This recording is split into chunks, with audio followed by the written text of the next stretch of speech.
Here we go, guys. Welcome. We are on episode 20 of the MAREI PartnerCast. I have James Gregg with me as always, and also the Yonah Weiss, the Cost-Sig King, business director of Madison SPECs.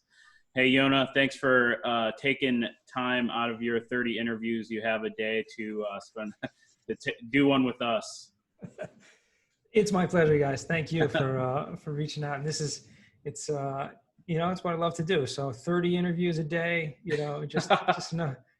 Yeah, tack it off. Yeah, we appreciate it. And let's go ahead and introduce yourself. Anything you want to add? Obviously, I mentioned a business director of Madison SPECs. You've been at it a long time. We used you actually on our apartment complex. So we have great experience with you. It was learning experience. We learned a lot. We saved a bunch of money. The audience, a lot of our audience may have not used this cost seg service for whatever reason, just maybe not having big enough property, not knowing about it, but that's what we're going to take care of today. Let's go ahead and get a little bit into it. Give us a spiel about why, the cost seg may be something that's right for the right investor. Yeah, cost segregation, even though it's a really weird name, is probably the best income tax strategy that real estate investors have, hands down. So if you don't know what this is, we'll give a little quick background about what cost segregation is and why is it so beneficial. And literally when I say like the biggest tax strategy there is out there, there's no other way that you can take so many tax deductions and losses for your properties to essentially wipe out your income tax liability. And the way that it works is essentially depreciation. Depreciation on steroids. Basically what for lack of a better term, that's what it is. It's an advanced form of depreciation. So taking, instead of a little bit, and probably people know what depreciation is, and it sounds like a negative thing. It's like things are going down in value, but from a tax perspective, it's really just a borrowed term. So the IRS allows you as a property owner to take a tax deduction based on the fact that your property is going down in value. So you take that deduction against the entire purchase price, the entire value of your property over a certain number of years. So over a 27.5-year period, if it's residential, multifamily property, if it's a commercial type of property, anything else besides that, it's over a 39-year period. So but instead of just taking a little bit of tax deduction every year, you can, accelerate that. Like I said, steroids, you can allocate certain assets in your property to faster depreciation schedules, which essentially just means, front loading and taking huge tax deductions in the first year or the first 5 years of ownership. Definitely sounds tempting. That spiel right there should get people excited. As far as the process, give us a little bit overview of, well, I guess first let's move into who should do this. Yeah, anyone who is buying any type of investment or business property, or has owned, for that matter, property, and the kind of bar that I set is anything purchased for over $500,000 usually makes sense. I mean, there's enough tax benefit that's in there that you're going to see tremendous amount of return on your investment. Obviously, there's a fee involved for these type of services to do, but a few $1,000s or so to spend in order to get a return of 10x that or 20x that on your tax return or your tax benefits is really incredible. So it doesn't really matter what type of property it is. It could be a single family. It could be, a 2-unit. It could be a golf course. It doesn't matter what type of property it is. It really has to do more with the purchase price, because that's going to set what's your basis, how much you can deduct is totally based on your purchase price. So really anyone, as long as you're taxable. So if you're not taxable, let's say you're a public, school, you're a government entity or a nonprofit, you don't take tax deductions. You don't get depreciation deduction. Also, if you're investing from your retirement account, I know it's a really popular thing to do now.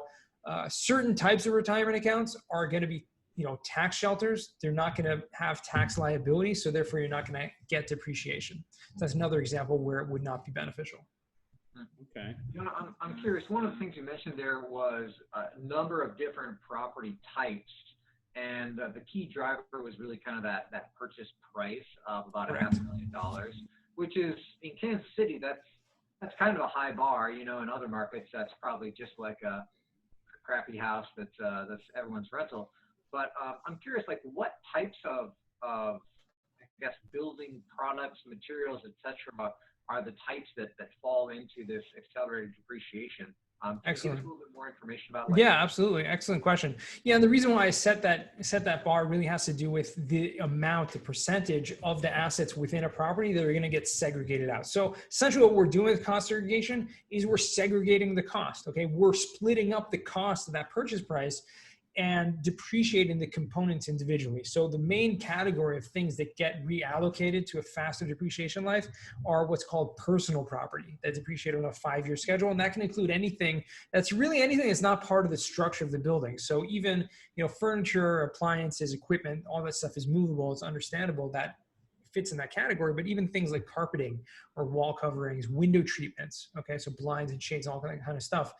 All the value of those things, so many other things, furniture, fixtures, if you have, millwork, or you even have, certain types of lighting and plumbing, all of the value of those assets when added up can now be depreciated faster. So the reason why it doesn't make sense a lot of time for smaller properties is simply because the percentage or the value of what you're going to be accelerating to faster life just, is not worth it for the cost that's involved in getting that done. So in a typical multifamily property, you can expect anywhere from 15 to 25% of the purchase price to be allocated to that 5-year schedule.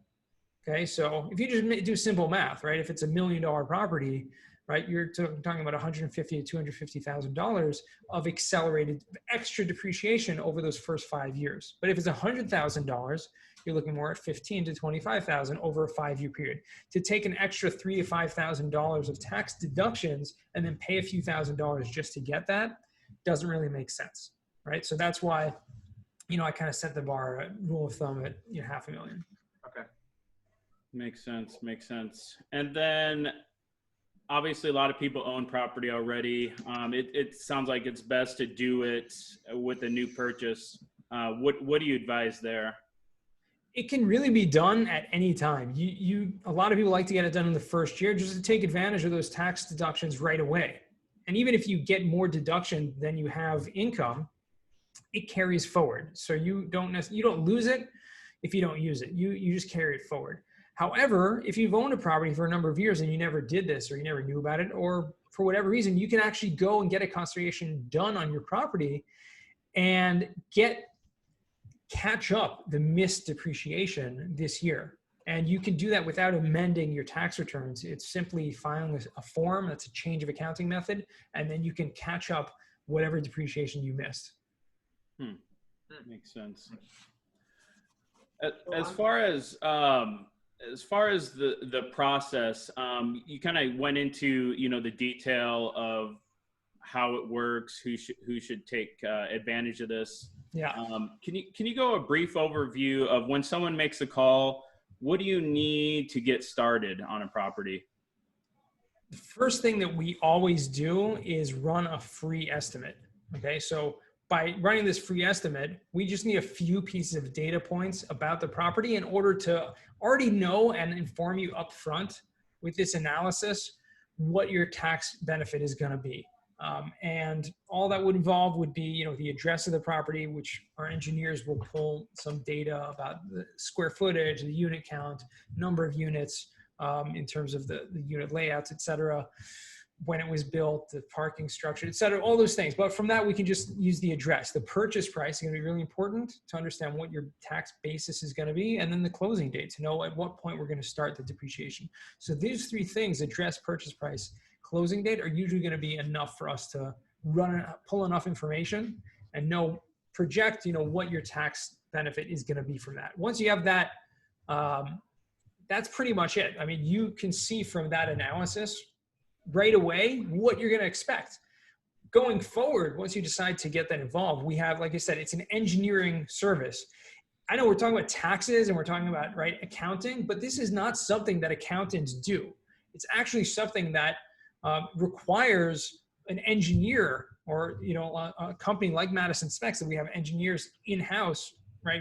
That's what we do all day long, just cost segregation. So we're not an accounting firm. Most accounting firms, I'd say 95% of accounting firms don't do this in-house. The large ones do because they're working with, you know, huge companies and corporations.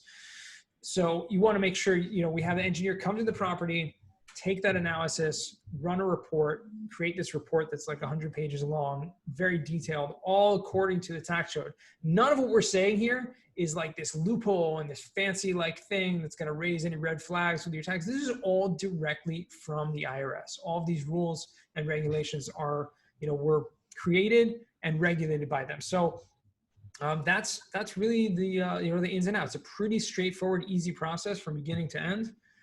Not much involvement.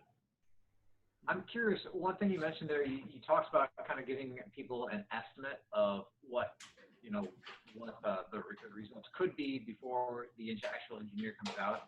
Playing devil's advocate, why can't you just go off the estimate? Why isn't there just like a rule of thumb for X, Y, and Z? I save the engineer travel time, you know, headache, etc. You're saying why not just take the estimated numbers and apply that to your tax return? Yeah, and just kind of like. Is that your question? Why don't you guys do that? Right. Well, I mean, simply because the IRS requires, you know, in the cost segregation audit techniques guide, there's a whole list of requirements that go into actually doing a cost segregation study. If it were that easy, you know, accountants would just like throw a dart at the wall and say, I'd say let's allocate 10% to land and 10% to 5-year property. And believe it or not, there are some accountants that do that. And it's pretty risky in my opinion, but those that do that are, you know, I have one, he's a good friend actually, he's an accountant, and he says, listen, I always allocate 5% to land improvements, right? I don't do cost seg, you know, half the time. I always allocate 5% to land improvements and 5% to personal property. If the IRS ever challenges me, I'm just going to say, what? It's not like, you know, of course it is. Like it is. You can't say that it's that 5% is probably, that's so little, right? You're not doing anything. You know, we're talking about allocating 20, 30, 40% of the property to these faster depreciation lives. You have to make sure you back that up. And so it requires a whole numbering system. There's a whole nomenclature, there's a whole analysis. And you know, we're talking about creating this 100-page report that has everything in there that you need. It's not just about the depreciation schedule. It's not just about the numbers. It's about backing it up. Okay. Okay. And as far as that, I guess it just depends. Would you go as far as 15 to 20% on land, or does it just vary depending on the cost seg? The land itself, right? Land does not depreciate, but right. And that really depends on location. You know, it can be gotcha. 15%, could be 20%. I've seen, you know, places in California where it's literally 50 or 60%, which is crazy. But typically speaking, it's somewhere between 10 and 20%. That's the average that I've seen most places across the country. And we work in all 50 states. So we're, you know, the biggest firm out there, definitely doing the most cost segs of anyone out there. So we've seen everything under the sun. Yeah, it seems like cost seg didn't get popular until you started popping up. So I don't know, maybe coincidence. I don't know. Tell us about the recapture. There is a recapture component. Any other, you know, possible? Not necessarily that it's negative, but it's something to be aware about. And absolutely. And from what it was explained to me, and from what I understand, it's definitely not a reason not to do it, because I mean, you got a lot of those things that will depreciate by the time you get to a sale or a recapture anyway. 100%. The recapture tax, you really need to understand. And like you said, put it in your business plan, understand how this is going to affect you upon this sale. When you sell a property, you have two things that are going to happen. You have the capital gains tax, which is if you made any profit on the sale, you have to pay tax on that gain. You also have depreciation recapture tax, which is the amount of depreciation that you took, right? That's lowered your basis essentially. And now you have to pay a tax on that amount that was taken of depreciation. So regardless of whether you do cost segregation or not, you have to pay depreciation recapture tax on the sale of a property. The 2 times where this will not apply, okay? Now, it's important to understand that this might apply, right? So take that into consideration, put in your business plan, when's your hold period, how long are you gonna hold it for? If you're gonna be selling, within a year or 2, I would say it's probably not worth it to do, take all this depreciation and then pay tax on it later. You're still gonna have some benefit, but it's gonna be less. But the 2 times where it's not gonna apply is, number 1, if you do a 1031 exchange, you not only defer your capital gains tax, you also defer your depreciation recapture tax. So Nice. you don't have to worry about that until, somewhere down the line, if that time will ever come, right? A lot of people do just keep exchanging, right? Swap till you drop, right? Right. Just keep it going. Whereas the second time where this won't apply is if you apply an accounting strategy, a method called partial asset disposition, which is if you've held a property for over 5 years, you can actually apply little to no value to that 5-year property. So when we do a cost segregation study, we're saying X amount is in the cabinets and $50,000 in the carpet and et cetera. All that adds up to 5-year property. After 5 years, from a tax perspective, there's no more value in that stuff. No more value in that, guess what? No depreciation recapture tax on that amount either. So, but it's not just free, it's not automatically adjusted like that. You actually have to file a form that just shows those numbers to set that off. So yes, it's important to understand, it's important to note the main benefit, when applying the depreciation recapture of cost segregation is going to be the time value of money, right? Mm-hmm. It's your money. You keep it in your pocket. You can use it. You can reinvest it. You can pay no taxes for however long you can. When you have to cross that bridge, if and when you do, that's when you're going to deal with it. Yeah. So I'm curious now, as we were kind of talking about this, I felt like we needed to give the disclaimer that we're not tax professionals. Yes. How do you relay this information to tax professionals? Because I'm sure some are well-versed and some are like, a cost what? It's unfortunate that not a lot of them are that well-versed, believe it or not. And, we're as transparent as possible. We're just trying to do our best to help out those tax professionals. Yeah. And a lot of them don't even know about it. And to be, fair, it's a tiny little section of the tax code, which not everyone can be a specialist. However, if you're a general practitioner, you should know about other stuff, right? You should know about it. You shouldn't be a specialist in it, but you should know about it. So we work with hundreds of accountants, thousands probably across the country, because we're just trying to help them give the most benefit to their clients. We're not an accounting firm. We have a whole bunch of accountants on our staff, that we're doing this, but essentially this is all we're doing is helping people with the cost seg. So how do we talk to them? We try to just make them look like, they're the ones, doing the work, right? Well, essentially we're doing everything and just handing them the paper at the end of the day. Yeah. Okay. And then also I'm kind of curious, as we're on the tax and, accounting part of things, have you seen any change in like any tax reforms or anything like that coming down the pipe, or, anything like that would maybe negatively or positively affect the cost segregation? Well, it's hard to know what's going to be coming down the pipe. Nobody knows. I think there's a lot of people that have speculations, and with the current election coming up soon, everyone's going to be touting what they're going to do and that's always the case. Politicians, you should never believe them. Wait till something happens. Congress has had a history of giving tax benefits and creating laws to benefit real estate investors. And I don't think that's going to change no matter who's in office, because in the end of the day, it has very little to do with the president. It has much more to do with, those who are writing and passing the laws. Yeah, that makes sense. I don't know if people know, but everybody in government usually has investments and owns real estate. So oddly enough, laws get created in their favor. Funny Not a lot of poor people in the household. Yeah. And you got to have the real estate. And last question before we wrap up here, just because We never thought we'd be talking about a pandemic. How Right. has this affected business? Are you recommend anything different during these times right now? I mean, stay safe, keep the rules, social distancing. It's really difficult. I think a lot of real estate investors right now, especially, those who have tenants and are collecting rent, have kind of had it fairly easy for the past few months because everyone's been getting the stimulus checks and everyone's been, and now it sounds like that might be coming to an end.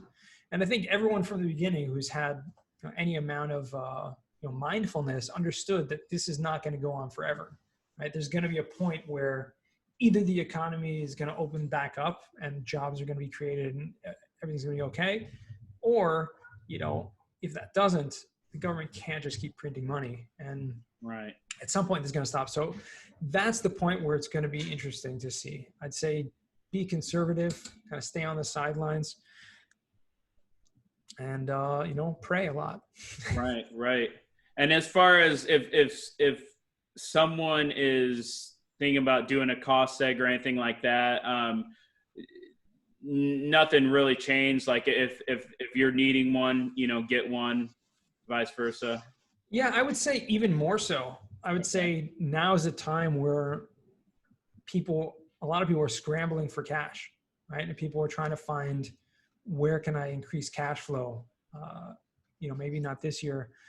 And so cost segregation, creating tax deductions where you may not have thought to do it previously, but now how can I cut down income tax? Because that's a huge expense.